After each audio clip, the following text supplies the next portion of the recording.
மகாநதி அடுத்த ப்ரோமோவில் 5 வருஷத்துக்கு அப்புறமா அப்படின்னு சொல்லிட்டு கதையை வந்து காட்டுறாங்க. அதில் வந்து விஜய் பக்கத்தில் ஒரு சின்ன குட்டி குழந்தை இருக்காங்க. அவங்க தான் அவங்களோட பொண்ணு. 5 வயசு ஆகுது.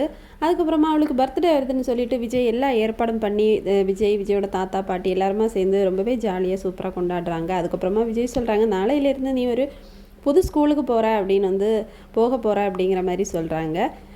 விஜயோட ரூமில் வந்து காவேரி ஃபோட்டோ மாட்டி வச்சுருக்காங்க. விஜயோட குழந்தைக்கு கூட காவேரின்னு தான் பேர் வச்சுருப்பாங்க. அதுக்கப்புறமா இங்கே பார்த்தீங்கன்னா காவேரி வந்து எல்லாருக்கிட்டேயும் நான் ஒரு நல்ல விஷயம், ஒரு சந்தோஷமான விஷயம் சொல்ல போகிறேன் அப்படின்னு சொல்லிட்டு சொல்கிறாங்க. என்ன விஷயம்னு கேட்கும்போது, எனக்கு வந்து ஒரு பெரிய ஸ்கூலில் வேலை கிடச்சிருக்கு, பணக்காரங்களோட பிள்ளைங்க எல்லாம் அங்கே தான் படிப்பாங்க அப்படிங்கிற மாதிரி சொல்லி சந்தோஷப்பட்டுக்கிறாங்க.